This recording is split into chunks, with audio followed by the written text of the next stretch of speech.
Matapos yung press con ngayon ni PBBM kung saan may ano siya patutsada kay Aimee. Sabi ni PBBM, ha, hindi ko na kapatid yung nasa TV na yun eh. Ha?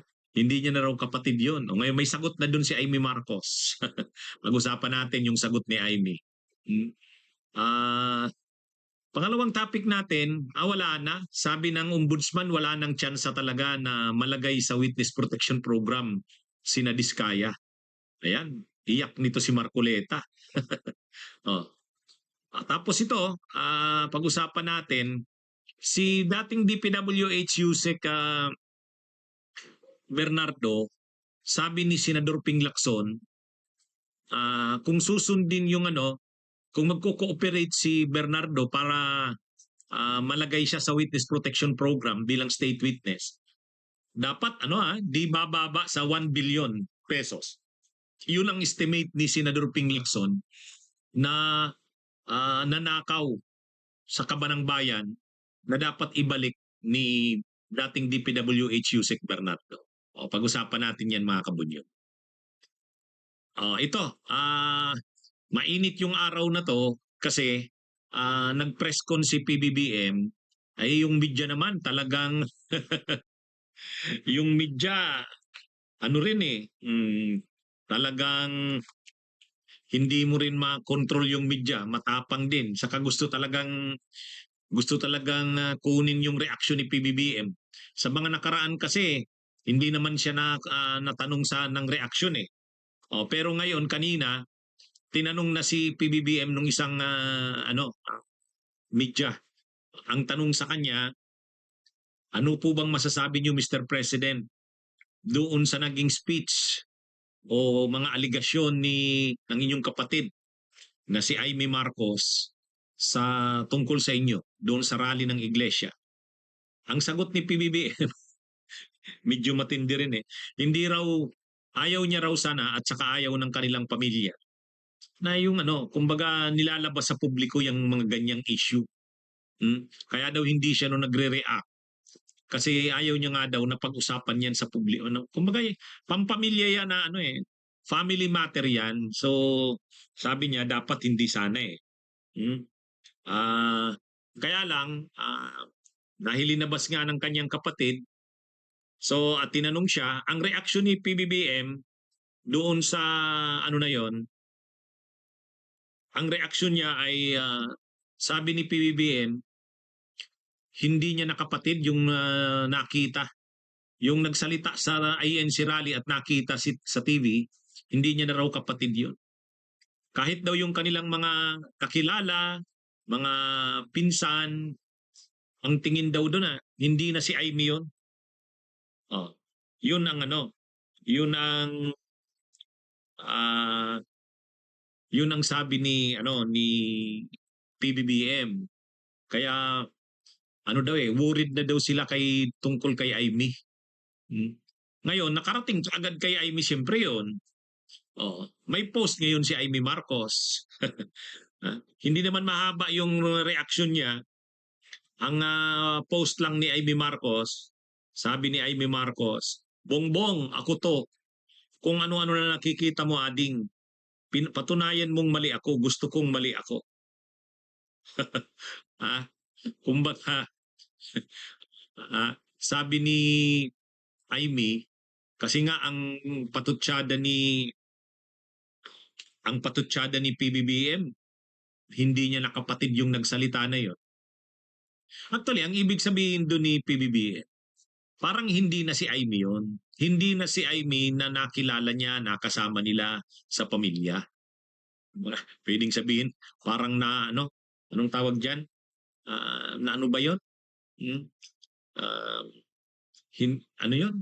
Sabi nga nung isang netizen, bakit nahawaan na ba ng mga Duterte?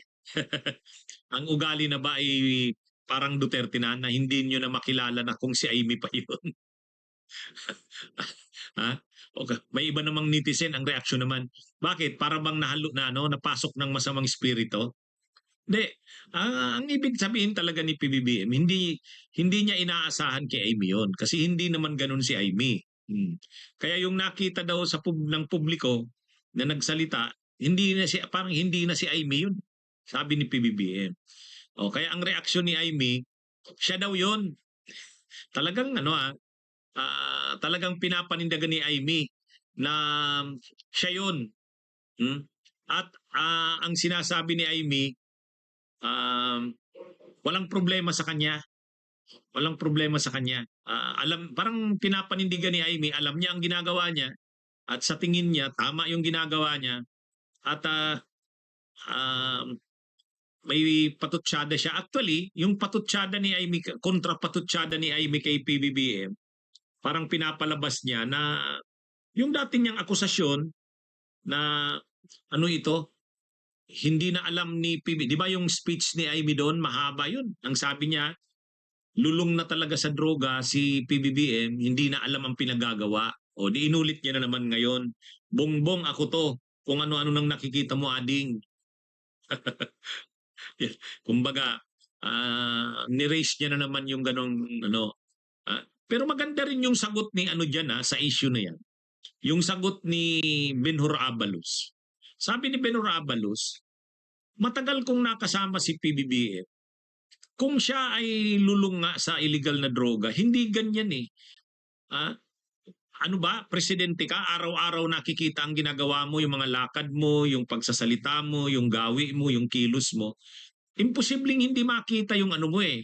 O nga naman pwede siguro nung mga panahon, halimbawa sabi nga, may nag-comment nga, siguro nung nasa US nga, pwedeng nalulong siya sa At siguro ang mayayaman naman, mayroon naman talagang ganyan. Pero yung pagkaka-describe kasi ni Amy doon sa speech niya, maghapon na daw nagdodroga, nagiinuman, at hindi na alam ang ginagawa, kumbaga wala na sa katinuan. Parang hindi mo naman mapansin kay PBBM yun. Yun, tama. Yun yung obserbasyon ni dating DILG Secretary Benhur Abalos. Parang hindi naman ganon. Yun yung mga description ni Amy doon sa speech niya, masyado naman. Parang ay hindi naman nakikita sa mga kung presidente ka, araw-araw nakikita ang lakad mo kung saan-saan ka. Wala namang ganong Siguro nung mga panahon na binata pa siguro si PBBM o kaya kahit na ngayon nung may pamilya na, pero hindi siguro yung ang kasi ni Amy lulong. Pero anyway, ayan, sinagot na ni Amy si PBBM doon. Ang sabi niya, siya yun. Siya yun. Balik niya kay PBBM, kung ano-ano na daw kasing nakikita ni PBBM. Mukhang mahirap na magkaanuhan to sa tingin niyo. Sa tingin niyo mga kabunyo, magkakabalikan pa kaya ang niyan, magkapatid na yan? Parang mahirap nang ibalik yung relasyon nila bilang magkapamilya, magkapatid. Lalo pat palapit na ang 2028. Talagang na yan si Amy, nakakommit na sa mga Duterte yan.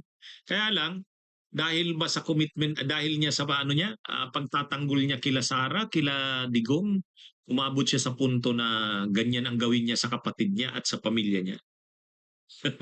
Matindi naman. Bunyog, halikan na kasama ka. Bunyog, kapag buklod ay may pag-asa. Luzon, Visayas, Mindanao, isa ang pananaw. Sa bagong Pilipinas ang bunyog isisigaw. Bunyog.